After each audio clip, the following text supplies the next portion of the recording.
Hello, everybody. My name is Dr. Dionisio Nyaga, and I would like to welcome you for our first engagement on the question of anti-oppression, right? Anti-oppression is a very interesting area of social work that has gained a lot of, traction within the social work field, and usually pays attention to how we can work against oppression. So anti is against oppression, right? And therefore, for us to be able to understand what really is anti-oppression, we have, first of all, to engage with the question of what really is oppression, right? Most of the people, um, when they hear about the term oppression, it sounds a simple term. But until you get to engage with it from a deeper perspective, then you start reimagining it differently. And that's the reason why this topic is so fundamental, more especially for the people who work within communities. So I'll try and help you make sense of really what oppression is. And then we're going to get deeper into some of the engagements within within the term or the concept anti-oppression. So without further ado, I would like, first of all, to engage with you on the term oppression. So we can think of oppression as a singular term because the way people face oppression is various, it's compounding, it's unique. And I'll give you a good example of the fact that how I may face oppression in terms of me being Black man is different from how somebody who is Black and a woman would face that same oppression.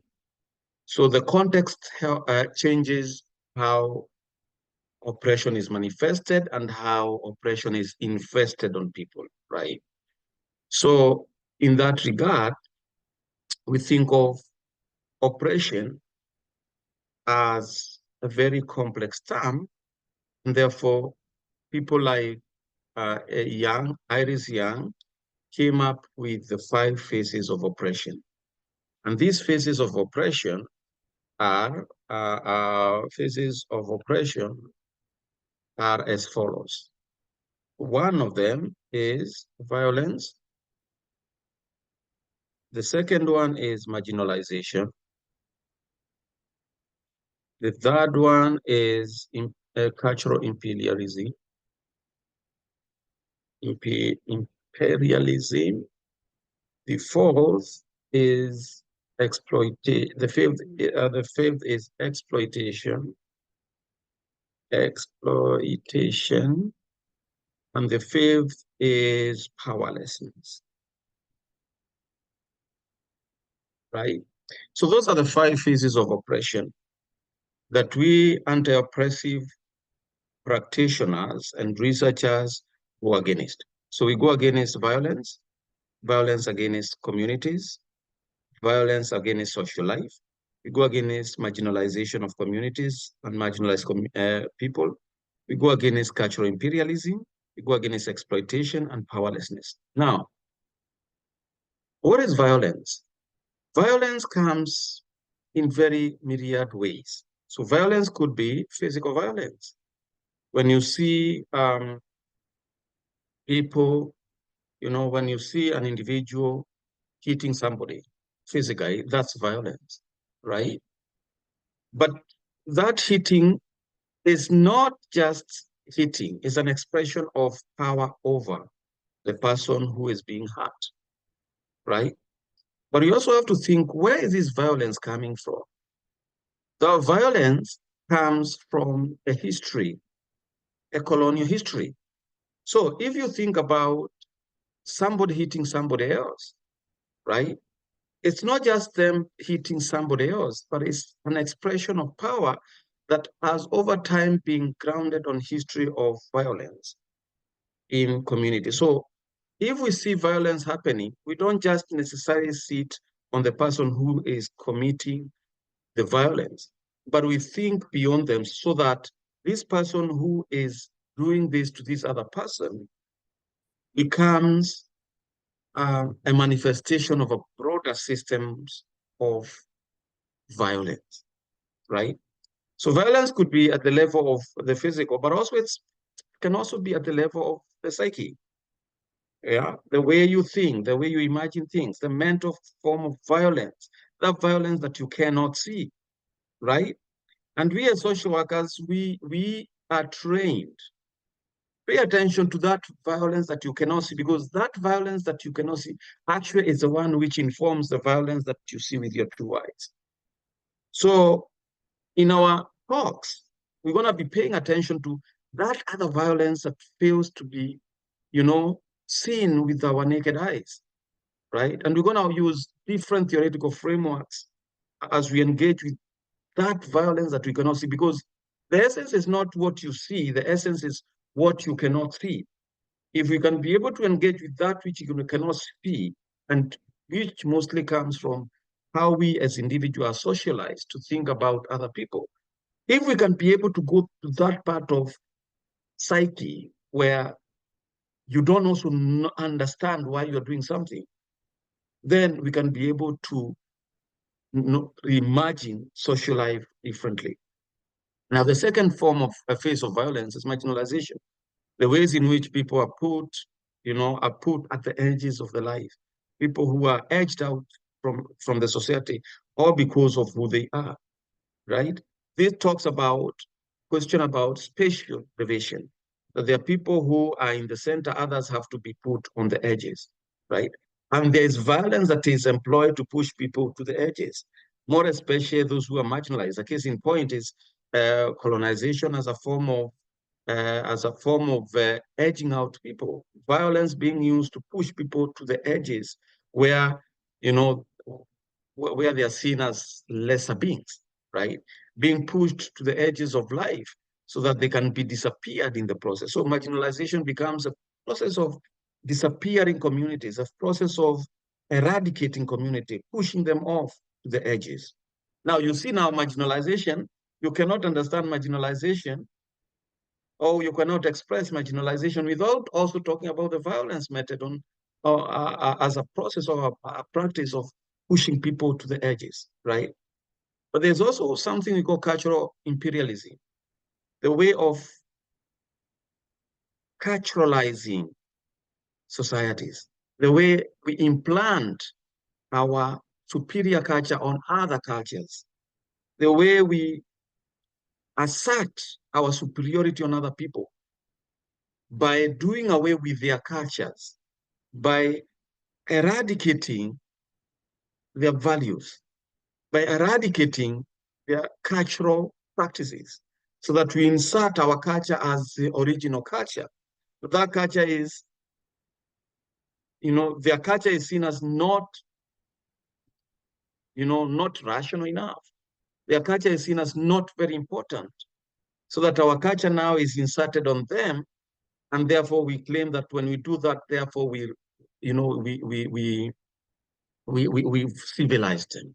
A case in point is how, for example, colonization worked within indigenous communities through educational processes, where it was assumed that if you pick up children from their community and place them in a residential school, therefore you're going to civilize them by implementing particular Western Eurocentric culture to them, right? And therefore assuming that by doing that now you've civilized them. But what is not discussed is the ways in which that had psychic effect on these children and the ways in which there was erasure of their values and their cultures and their communities. So cultural violence, you can't understand it without also thinking about particular cultures, how they are marginalized through a process of colonial violence, right? Exploitation is also how exploitation, usually you'll hear it from a Marxist perspective where particular bodies are exploited by those who own property, right? The ones who are called the bourgeoisie, right? So the bourgeoisie who own the means of production are the ones who exploit or they take the labor of the workers. So the same thing happens, that you find that people exploit others, right? So that they can accumulate profit out of that exploitation, right? But if you think about it, what is exploitation other than, forcing people to do, to undertake a form of labor, both psychic, physical, so that out of that you earn a living. So your living becomes the very place of other people being denied the space to exist, right? So exploitation is all about ways in which we take away people's labor, or people's we exploit people, we take away people's labor and exploit it to make profit out of it. But if you're going to exploit, then you have to culturalize them. You have to help forget their lived experiences so that they are a clean slate. Then you insert yourself onto them and try to make them submit to you. And that trying to make them submit to you is what we call violence, right? Submission, to make somebody submit to you so that you exploit them, is a form of violence, both psychic and physical. And what that does is it renders them powerless so that they can't fight back. Now, the reason why I'm putting this perspective in such a complex way is because these five operations, they don't work as in singular ways. They work in intersectional way, in very complex way, in very compounded way, so that you can't quantify them. So that even though they are arranged in very numerical way, their working is different. They lock into each other. They intersect with each other in complex way, so that we can't finally have a definition of oppression. And therefore, all what we can do is to do what we call conceptualizing these terms, right? To conceptualize, right? We conceptualize them, because by conceptualizing them, we are giving them the power to act, right? Rather than just defining them, we conceptualize oppression so that we can imagine it in its complexity, so that we don't just rationalize oppression. Because if we rationalize it, then we fail to engage with its multiple manifestation, right? So oppression comes in those five phases. And each one of these five phases, they work in very complex ways, not in linear ways. They're not neat in themselves, but they merge, they merge, they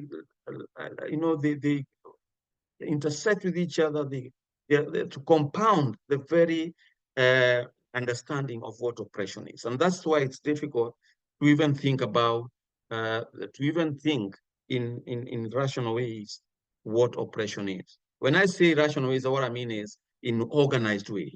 This term, you can't organize it. It's so disorganized in its manifestation. It's so disorganized in ways that it gets into its operation, such that you can't untie one term from another. All what we can do is just give a name, but we know that its operation is more complex than we see. Now, when you talk about oppression, there's another term that we have to pay attention to, which is power. Right, right. So when we work with communities that are marginalized, we don't work for them. We don't go and help them. We go work with them. We work with them because the act of trying to do away, to go against oppression, that act is an act of power. It's about how we go against structures of power that historically have been employed to submerge communities. Now, the key thing here is it may sound from a beginner that when we act on systems of oppression, when we act on behalf of those who are marginalized, therefore we are doing good work. Yes, it's good for us, but it may not be good for them, right? So as practitioners, what we do is we don't work for them. We don't work for marginalized community. We involve them in the process of going against oppression so that they can own that process of, you know, getting to, getting that power, fight back, and so that they can be able to fight for themselves rather than us being the one fighting for them. And it has a couple of advantages because it helps do away with what we call burnouts. So if you're going to work for people, right? If you're the ones who is going to save people, that savior mentality, it has effect on you mentally. It affects you mentally, right? And therefore, for us as social workers who pay attention to AOP, what we do is we work with people instead, so that first they can learn the process, they can own the process, they can know the process, can understand forms of power that operates to depress them, right? But if we are working for them instead, what happens is we're going to be getting tired because how many people are you going to help, right? Plus, also, what it does is it increases our social capital if we work with people, so that we don't exercise, we don't just do for them, we do with them. So it increases the social capital, us with them going against structures of power.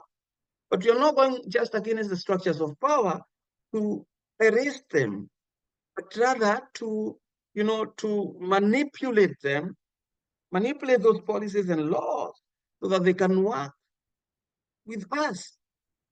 Now, key thing to note is we as social workers, we are already vehicles of those structures. Those structures cannot be that powerful if they are just situated in policy and law. We become the vehicles of those policies. We are the people who give life and breath to these policies. And therefore, as social workers, it's easy for us to use this institutionalized power, right, to help communities. But the help may continue to suppress them because all what we are going to do is being so benevolent and charitable to them. And therefore, they are not going to, of course, they cannot fight us because we are the people who are giving them, their everyday existence. We are giving them food. So who wants to bite the hand that feeds them? So as anti-oppressive social workers, what we do is we don't just go and feed people. We don't just go and help people. We work with them towards reimagining social structures that can work with us in ways that fits our histories and our values and our realities. And the reason why I'm bringing that up is because majority of us, when we work with communities, we don't pay attention to their histories, their values, and their realities. And because we don't pay attention to that, we replicate new forms of oppression because of those acts of forgetting, right? So when we talk about anti-oppression, we are also talking about remembering. We're talking about bringing people together to remember, bring people together rather than individualizing them, which is a method employed mostly by colonial systems of power. So we bring people together to remember, bring them together because they've been dismembered by colonial atrocities meted on them. But this same remembering is about we make them to cognitively engage so that we are not the one telling them, we are engaging with them. So it's a process of psychic engagement with them so that they can remember who they are, because who they have been made is sometimes used against them. That's the reason why when we talk about oppression, we now start talking about internalized oppression, how people internalize oppression so that they work against themselves. But what we pay attention to is, why are they working against themselves? Why would you be your own enemy? But we have to ask, who is this self that is working against itself? It's because most of us, we are psychically violated to think like the oppressor, and therefore we continue trying to be like the oppressor, and therefore we try to submerge ourselves so that we can be like our oppressor. A good example is, for example, the ways in which marginalized community, when they are given positions of power, they can actually oppress their own. And that's one form of oppression. But also cases whereby, um, people try to forget their cultural beginnings, their histories, to try and look white. And that process becomes the very point at which somebody who is marginalized continues to marginalize themselves, right? Why do they do that? It's because they want to arrive at a point where they can say there's life. But that life they're reaching becomes the very death of themselves, right? They continue killing themselves so that the oppressor does not necessarily need to be present to see oppression happening. People themselves who are marginalized continue to marginalize themselves, continue violating themselves.